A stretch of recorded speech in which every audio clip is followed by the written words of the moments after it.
आज वो सदन के बाहर अखिलेश यादव के साथ समर्थन करते दिखे। दिलचस्प नजारे और भी थे दोस्तों। आप देख सकते हैं किस तरह से यहां पर जया बच्चन जो हैं वो सोनिया गांधी के साथ हंसी ठट्ठा कर रही हैं।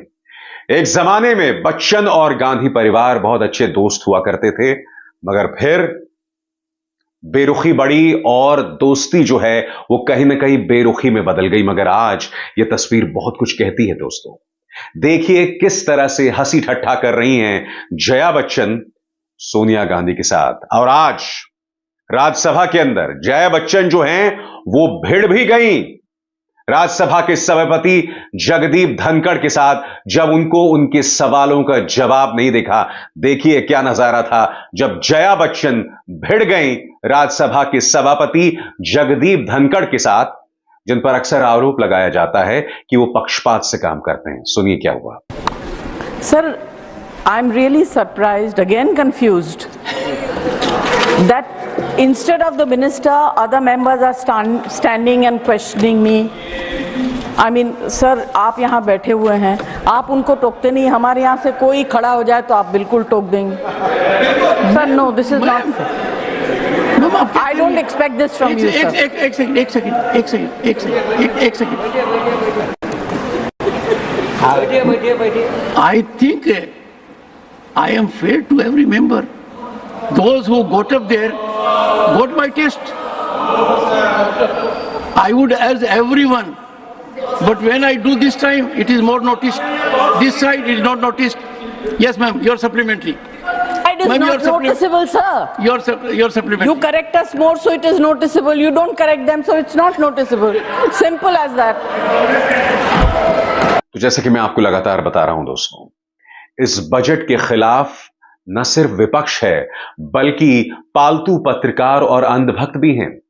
सुनिए इस सरकार का पालतू पत्रकार नंबर 1, जिसने तिहाड़ जेल में पत्रकारिता को नाम रोशन किया था, वो किस तरह से चुटकी ले रहा है बजट के ऊपर। सुनिए।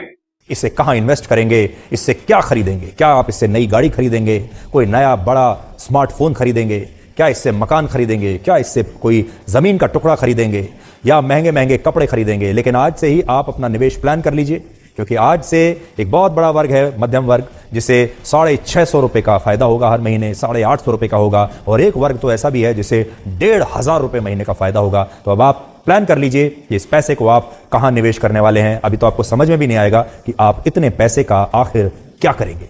वाकई दोस्तों, इस वक्त मोदी सरकार को, या ये कहा जाए भाजपा सरकार को, ये समझ नहीं आ रहा कि करें तो करें क्या, जाएं तो जाएं कहां। क्योंकि न सिर्फ पालतू पत्रकार इसकी चुटकी ले रहे हैं, बल्कि कांग्रेस की प्रवक्ता सुप्रिया श्रीनेत ने कुछ स्क्रीनशॉट्स, कुछ बयानों को सार्वजनिक किया है। इसमें इन्होंने लिखा है मेल्ट डाउन इज रियल, यानी कि नाराजगी और गुस्सा असली है। ऐसा वो क्यों कह रही हैं? वो बतला रही हैं कि किस तरह से कई लोग जो कस्में खाया करते थे कि हम हर सूरत में मोदी सरकार का साथ देंगे, अब वो गाली दे रहे हैं। मसलन ये मोहतरमा कोई रेणुका जैन है, वो कह रही हैं कि मुझे डिक्टेटर मोदी चाहिए, पीरियड। ये बयान था 17/6/2024 का। अब वो क्या कह रही हैं? Middle class and salary class get even less than freebies offered by states, just increasing standard deduction by 25,000 but increasing LTCG to 12.5% and increasing short term to 20%. Please don't treat us like beggars. ये मोदी भक्त ये कह रही है कि हमें भिखारियों की तरह हमारे साथ बर्ताव ना करो।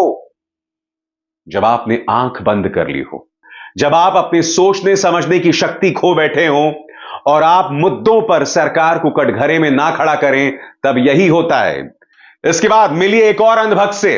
कोई पायल शर्मा यहां पर कह रही हैं कि नरेंद्र मोदी दोबारा प्रधानमंत्री बन गए, अब मैं शांतिपूर्ण तरीके से मर सकती हूं।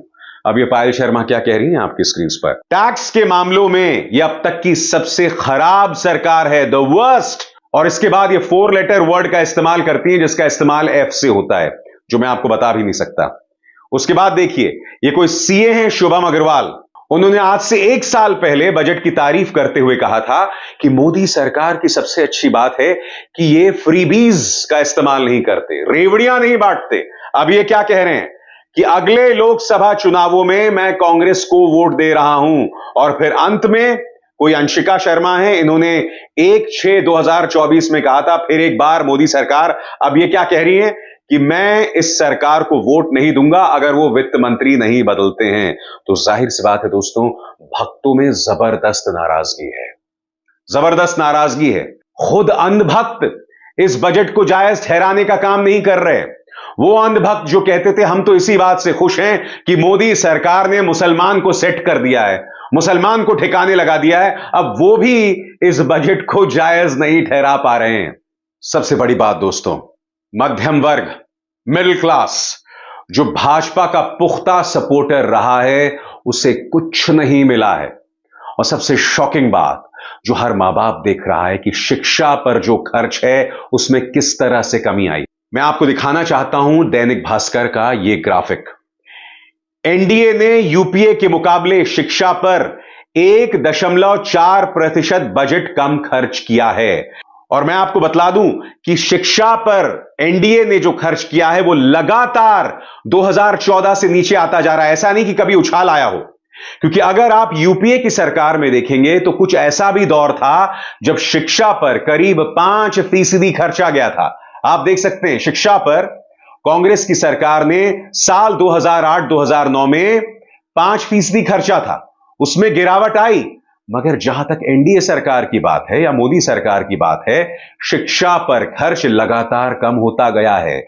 आपके सामने 2014 3.82%, 2015 3.88%, 2016 3.65%, 2017 3.71%, 2018 नीचे आ जाता है 3.48%, 2019 3.40%, 2020 3%, 2021 2.67%, 2022 2.64% और 2023 2.50%।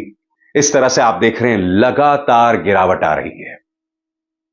यह अपने आप में चिंताजनक बात है और उसका असर आप चारों तरफ देख रहे हैं। शिक्षा को लेकर मोदी सरकार का जो रवैया है वो शर्मनाक है। पेपर लीक भी होते हैं तब भी सरकार इसे मानने को तैयार नहीं होती है। तो ये तमाम चीजें हैं जिसका जवाब मोदी सरकार को देना पड़ेगा।